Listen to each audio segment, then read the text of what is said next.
명절을 폐지해달라. 청와대 국민청원 게시판에 올라왔던 글입니다. 대부분이 말도 안 된다고 생각했겠지만 그래도 마음 한구석으로 공감하시는 분들 꽤 있을 겁니다. 명절. 오랜만에 만난 가족들과 얼굴도 보고 둘러앉아 근황을 나누며 보내는 시간으로 생각한다면 너무 낭만적인 얘기일까요? 모두가 편하고 배부르게 쉬기 위해 누군간 끊임없이 부엌에서 요리를 하고 음식을 나를지도 모릅니다. 그러다 보니 명절 차례를 지내지 않겠다고 한 아내와 이혼을 하겠다 이런 남편도 있었다고 합니다. 심지어 종교적인 이유로 절도 하지 않겠다던 이 며느리 때문에 고부관계는 손 쓸 수 없었던 상황이라고 합니다. 재산 갈등으로 설날이 악몽이 된 집안도 있습니다. 시아버지를 폭행한 며느리와 손자, 손녀에게 법원 엄중한 실형을 선고했습니다. 올해는 코로나 때문에 5명 이상이 모이지 못하니 조금은 다른 명절 모습이 되지 않을까 싶습니다. 하지만 이 조치에 속 태우는 며느리들 여전히 많다고 합니다. 우리 집 좀 신고해달라는 웃지 못할 부탁까지 한다는데요. 오늘 사건 엑스파일에선 명절 잔혹사에 대해 다뤄봅니다. 자, 지금부터는 좀 인상 찌푸리실 만한 그런 뉴스들은 없습니다. 마음 편히 놓으시고 빨리 시청을 좀 해 주십시오. 자, 내일부터 설 연휴 시작이죠. 정세균 총리는 차례는 온라인, 세배는 영상통화, 세뱃돈은 모바일 이런 얘기를 했는데 자, 올해는 다른 설 때와는 다르죠. 좀 다들 계획이 있으실 것 같은데 제가 제일 개인적으로 좀 궁금한 분은 우리 이수정 교수님. 네. 어떻게 하실 거예요, 설 연휴 동안에? 설 연휴 동안 저희는 신정을 샜습니다. 그렇기 때문에 그냥 집에 가만히 있을 생각이고요. 네, 근데 이제 허를 찌르시네. 네, 며느리를 이제 보기로 했는데 지금 며느리가 지금 있으세요? 아니요, 이제 예비 며느리가 있는데요. 그런데 지금 나오는 소식이 며느리들이 우리 집을 신고해 주세요 이런다 그래가지고 제가 지금 굉장히 속으로 혼자서 반성 중입니다. 내가 혹시 그런 부담을 줬나 이러고. 오라고 하셨어요? 올 것 같기는 한데 오지 말라고 해야 될 것 같아요. 알겠습니다. 지금 이 방송으로 며느님 이제 예비 씨 어머님이 지금 안 부른다고 얘기하셨습니다. 믿어주세요. 자, 공 기자 뭐 할 거예요? 저 이제 고향집에 내려가야 될 것 같은데 저희 집이 언니라든지 형부, 저 이렇게 다 같이 하면 5명이 넘더라고요. 그래서 지금 굉장히 체계적으로 스케줄을 나눠가지고 언제 치고 빠질지를 지금 다 가족끼리 회의 중입니다. 이야, 그렇구나. 자, 아무튼 지난 추석 때만 해도 귀성을 자제해 주십시오 정도였는데 올해 설은 아시겠지만 5명 이상이 모이면 주소지가 다른 사람들 이거 못 하잖아요.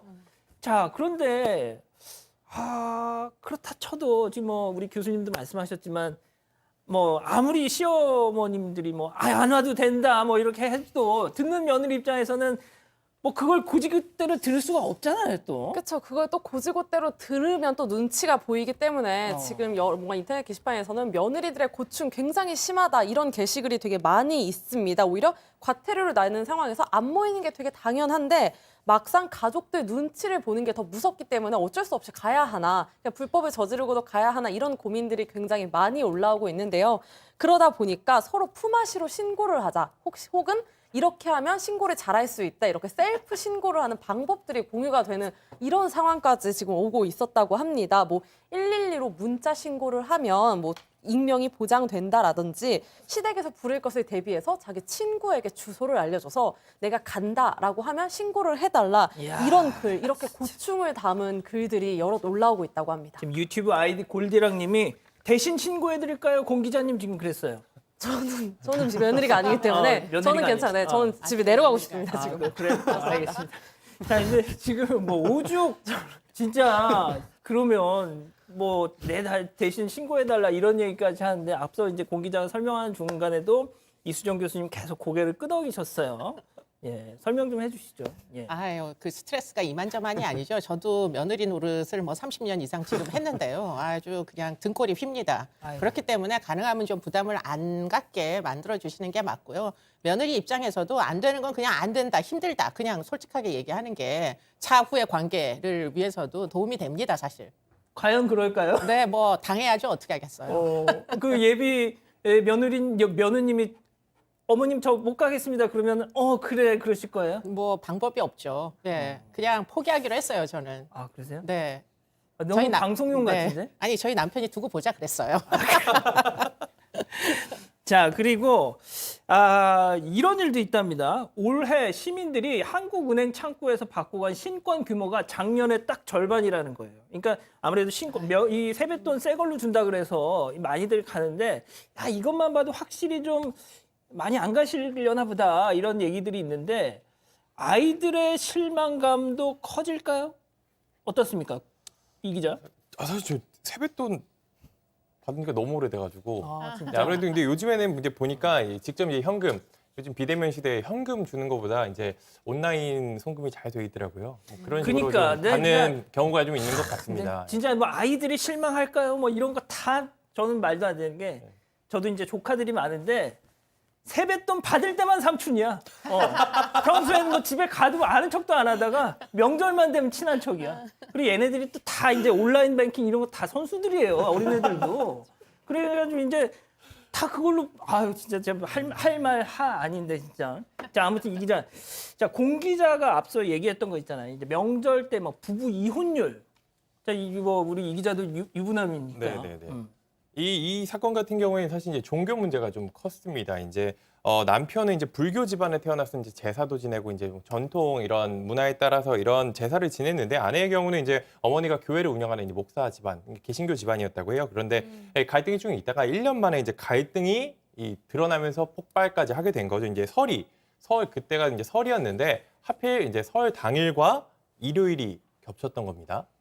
제사는 지내야 되고 또 교회도 가야 되고 이런 상황인데 이 아내가 이제 이 제사를 지내러 가자는 시부모의 요구를 이 교회를 가야 된다면서 이렇게 거부를 했던 겁니다. 그랬더니 이제 시댁 입장에서는 절은 안 해도 되니 인사만 드리자 이렇게 재차 요구를 했지만 결국 끝내 요청을 거부했습니다. 그래서 이제 이 과정에서 이제 갈등을 겪었고 이제 며느리에게 그럼 집 나가라 아이고야. 이렇게 얘기를 했던 거죠. 그래서 이제 이 며느리 이제 아내죠. 아내 같은 경우는 친딸을 데리고 이제 친정으로 가버렸습니다. 이제 2달 뒤에 해결책을 논의했지만 결국 입장차를 좁히지 못하고 이제 별거를 했다고 합니다.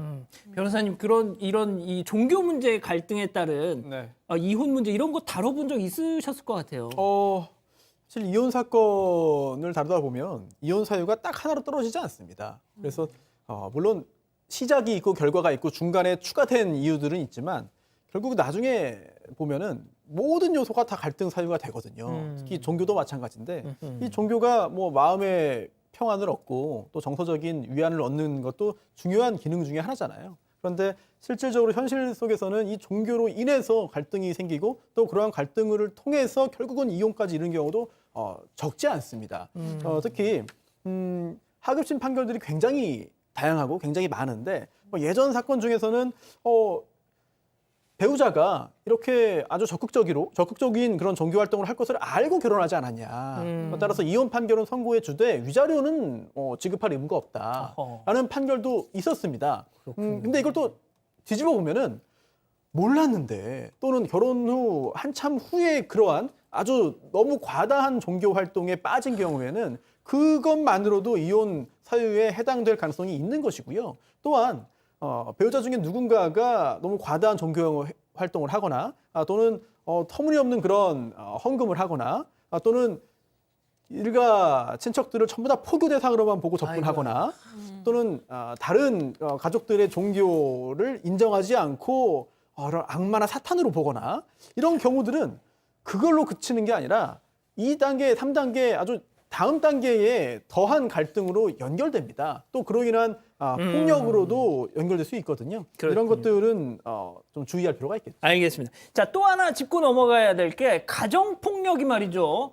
평소보다 명절 연휴에 더 많이 발생하는 그렇지 않아요, 지금? 네, 그래서 실제로 2009년 설날에는 이 가정폭력으로 난장판이 된 집이 있었었는데요. 아이고야. 며느리가 춘천에 있는 시댁에 내려갔습니다. 아들과 딸을 데리고 내려갔는데 거의 그 집에 바로 신발을 신은 채 들이닥쳐서 욕설로 이제 시작을 했습니다. 그렇게 큰아들 빼고 차례 지내니 좋냐라고 시작하면서 욕설을 했고 시아버지와 시어머니를 폭행하기 시작했고요. 그 집에 있었던 말리던 고모까지 굉장히 심하게 폭행을 한 상황이라고 합니다. 이 일로 이 가족들은 전치 2에서 4주 정도의 타박상으로 심하게 다쳤다고 하는데요. 이 이유 바로 이 갈등은 2017년부터 시작된 재산 갈등에서 시작이 됐었고 당시 이제 막내딸이던 고모에게 줬던 땅을 조금 더 증여를 취소해라 이렇게 재산 갈등이 이어지면서 결국 설날에 있는 심각한 가정 폭력까지 이어졌던 겁니다.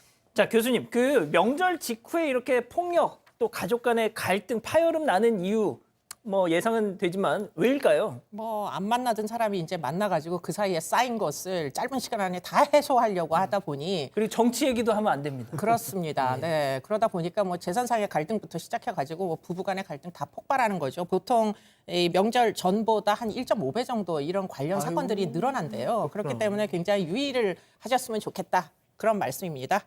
자, 이게 드라마 같은 데서 보면 말이죠. 몸싸움하다가 막 이 차례상 막 뒤에 없는 경우도 나오고 그러잖아요.